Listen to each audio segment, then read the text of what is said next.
Por décadas la muerte de Adolf Hitler estaba llena de misterio y mitos. Muchos creían que había escapado, pero en 2025 se acaba de revelar la verdad. ¿Y si te dijera que todo lo que creíste sobre la muerte de Hitler podría ser falso? Hoy veremos qué sucedió realmente con su cuerpo. En este video revelamos qué descubrieron los científicos en 2025 que cambia por completo lo que sabíamos. ¿Qué sucedió realmente con el cuerpo de Hitler? ¿Eran ciertas las viejas historias o nos engañaron a todos? Las respuestas que han encontrado podrían cambiar para siempre lo que creíamos saber. Profundicemos en las revelaciones y descubramos la verdad. ¿Qué sucedió realmente con el cuerpo de Hitler? Era la última primavera de la Segunda Guerra Mundial y la Alemania nazi se desmoronaba rápidamente en el este. El ejército rojo soviético había arrasado Polonia y ahora avanzaba lentamente hacia Berlín. En el frente occidental, los aliados, liderados por Estados Unidos, Gran Bretaña y sus aliados, también se acercaban. Ya no había más bombardeos de la Luftwaffe, no había más esperanza para el imperio de fantasía de Hitler, solo un dictador acorralado y un reloj a contrarreloj. Hitler ya se había enterrado en las profundidades de un búnker subterráneo en Berlín, muy por debajo de la Cancillería del Reich. Era frío, desolado y estaba rodeado de hormigón. Ideal para el último escondite de un hombre que había construido su imperio sobre el miedo. Su paranoia estaba en pleno auge. Sabía que su círculo íntimo se estaba desmoronando, incluso sus otrora leales generales comenzaban a ignorar sus órdenes. El dictador no tenía ningún interés en rendirse, no quería justicia, ni prisión, ni un juicio público. Quería controlar su propio destino. Mientras las bombas aliadas destrozaban la ciudad, los líderes nazis se disputaban el poder como ratas en un barco que se hunde. Hermann Göring intentó tomar el poder en ausencia de Hitler. Mala idea. Hitler lo despojó de todos sus títulos y lo hizo arrestar por lo que consideraba traición. Mientras tanto, Heinrich Himmler, jefe de las SS y artífice de algunos de los peores crímenes de la guerra, intentaba en secreto negociar la rendición de Alemania sin el permiso de Hitler.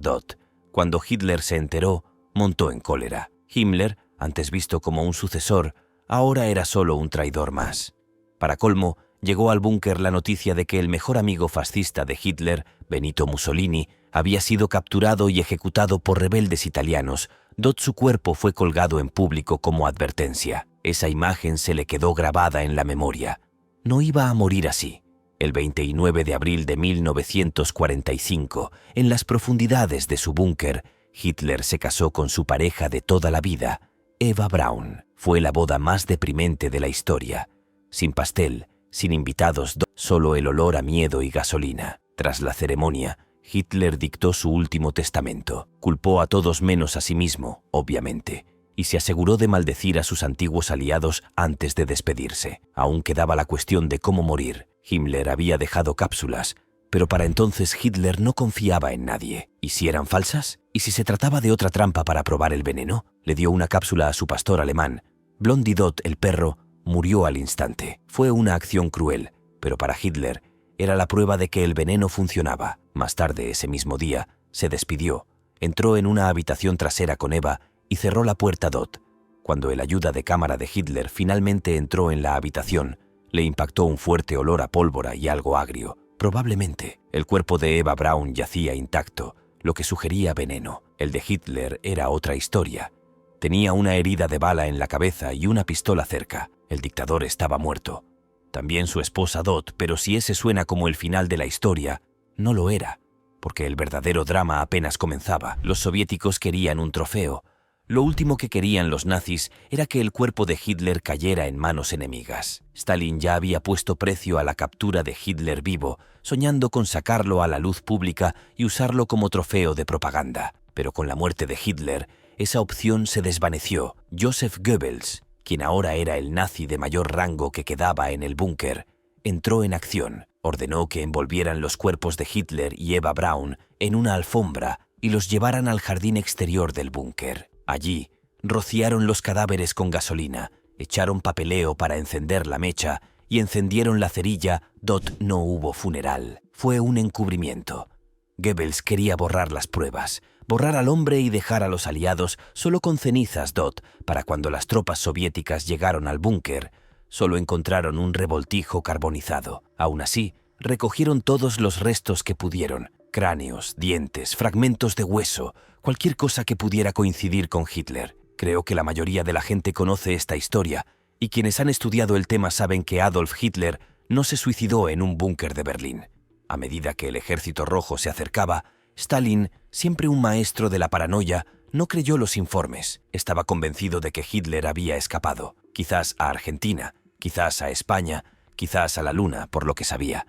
Ordenó mantener el secreto absoluto sobre el cuerpo. Los soviéticos conservaron los restos e iniciaron una investigación discreta. Finalmente, los registros dentales soviéticos parecieron confirmar que el cuerpo era de Hitler, gracias a su horrible dentadura y a las detalladas notas de su dentista Dot. Pero durante décadas, la URSS mantuvo la verdad en secreto, alimentando las conspiraciones de la Guerra Fría sobre que Hitler podría seguir vivo en algún lugar, tomando café en un recinto en la selva. Cuando los soviéticos finalmente tomaron Berlín, no encontraron a un dictador dispuesto a rendirse. Encontraron un trozo de tierra quemada. Joseph Stalin no estaba contento. La noticia de la muerte de Hitler ya se había extendido y desencadenó una reacción en cadena. Las tropas alemanas comenzaron a rendirse en masa. Millones de soldados dejaron de creer que la guerra había terminado oficialmente ahora que su líder había fallecido. Pero Stalin no estaba convencido. Parecía demasiado ordenado, demasiado fácil.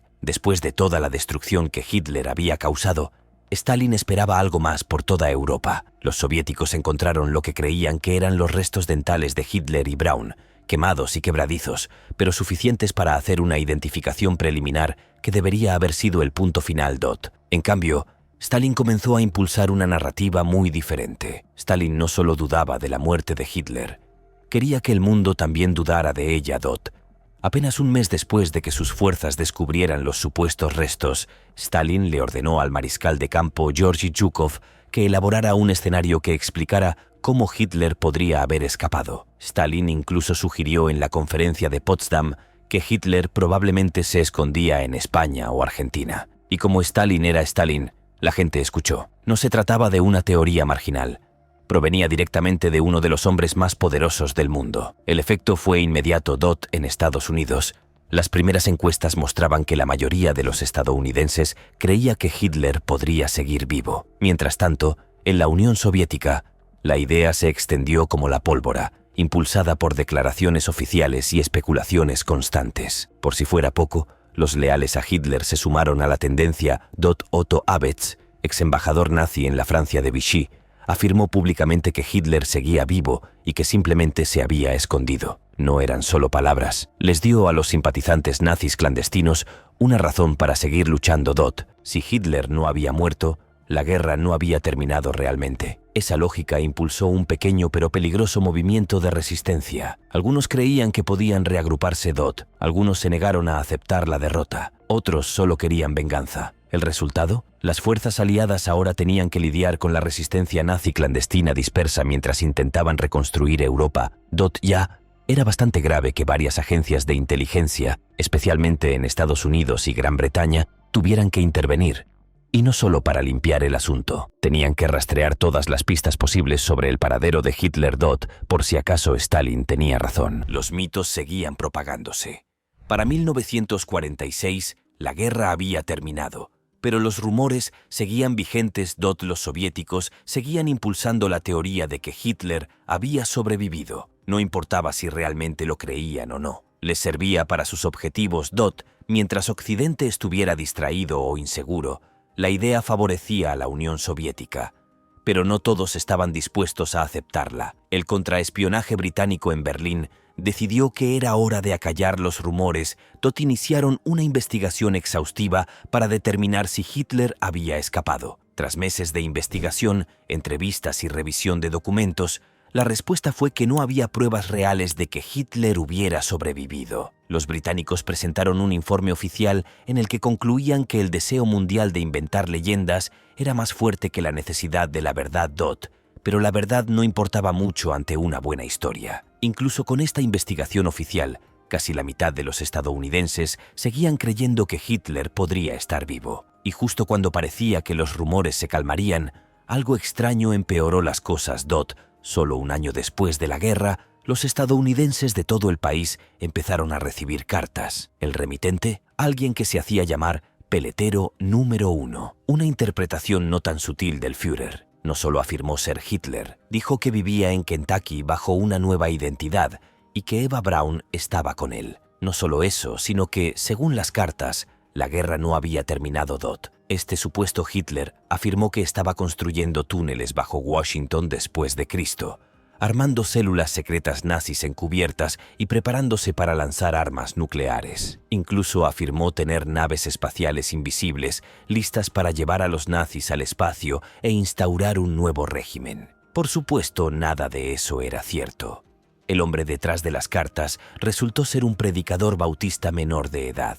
Estafó a gente por $15 antes de ser arrestado por fraude postal. Debería haber terminado ahí. Pero la conspiración no había terminado de evolucionar. En 1948, un hombre llamado Arthur F. Mackensen llevó las cosas a un nivel completamente nuevo. No era un oficial nazi de alto rango, solo un autoproclamado teniente del ejército alemán. Pero eso no le impidió declarar a la prensa que había participado en una misión de escape secreta. Según Mackensen, Hitler, Eva Braun y Martin Bormann fingieron su muerte y huyeron de Berlín el 5 de mayo, 5 días después del búnker. Supuestamente, el grupo escapó en tanques, llegó a Dinamarca y luego abordó un submarino que los llevó a Argentina. Pero nada de esto se sostuvo. No había registros de tal escape. No había rutas de vuelo ni testigos. Ningún rastro de que alguno de ellos llegara a Dinamarca. De hecho, los historiadores ni siquiera pudieron encontrar un verdadero Arthur F. Mackensen en los archivos militares alemanes. Algunos creían que su nombre era un guiño ficticio a August von Mackensen, un famoso general de la Primera Guerra Mundial. ¿La explicación más probable? Una historia falsa inventada por editores de periódicos para vender periódicos. Y funcionó. El público se la tragó y el mito siguió creciendo. La teoría del doble cuerpo. Si Hitler había escapado, ¿de quién fue el cuerpo encontrado en Berlín? Esa era la pregunta que todos se hacían, y los teóricos de la conspiración tenían la respuesta más que preparada. Señalaron la paranoia bien documentada de Hitler. No confiaba en nadie, a menudo hacía que la gente probara su comida para comprobar si estaba envenenada, y estaba constantemente rodeado de seguridad. Algunos testigos incluso afirmaron que usaba dobles. Así que la teoría es la siguiente. Uno de esos dobles murió en el búnker y fue utilizado para simular la muerte de Hitler. El cuerpo fue quemado y arrojado al cráter, tal como decía la historia. Pero el verdadero Hitler hacía tiempo que había desaparecido. Una zona segura, amiga de los nazis, lejana, posiblemente Sudamérica, donde se sabía que habían huido varios nazis de alto rango. Con la cantidad justa de verdad, la teoría se mantuvo vigente.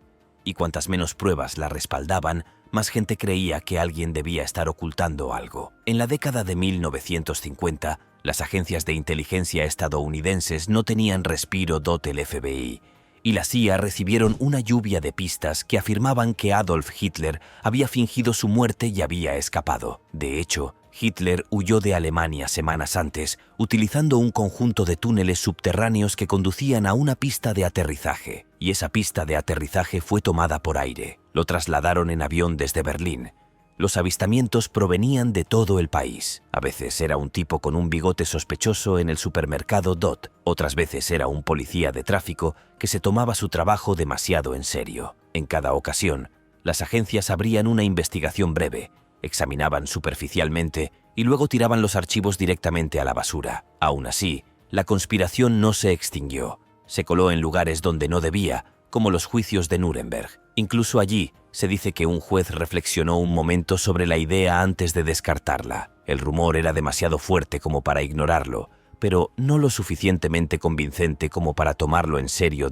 Finalmente, en 1956, Alemania Occidental intervino. Su sistema judicial publicó un informe oficial que afirmaba que Hitler había muerto exactamente como la historia decía. Eso debería haber puesto fin a todo allí mismo. Mientras los aliados occidentales estaban listos para cerrar el libro sobre Hitler, la Unión Soviética seguía hojeando las páginas. Stalin no se creyó la historia. A pesar de tener acceso a la misma información que los estadounidenses y los británicos, optó por mantener la vaguedad. Y no fue casualidad. La teoría de que Hitler pudiera seguir vivo tenía un propósito. Le dio a Stalin una razón para justificar el control soviético en Alemania y mantener la presión en la región. Desde el principio, los soviéticos dificultaron las cosas. Bloquearon las investigaciones independientes sobre la muerte de Hitler, permitiendo solo un acceso limitado al búnker meses después. Los equipos que lo construyeron encontraron pruebas los objetos personales de Hitler y Eva Braun estaban esparcidos por todas partes, pero no llegaron muy lejos. Los funcionarios soviéticos pronto los expulsaron, alegando nuevamente acusaciones endebles. Mientras el público se quedaba con la intriga, Stalin dio órdenes privadas. A finales de 1945, se le ordenó a la inteligencia soviética que realizara una investigación exhaustiva. Esta vez se haría correctamente, con ciencia, no con conjeturas.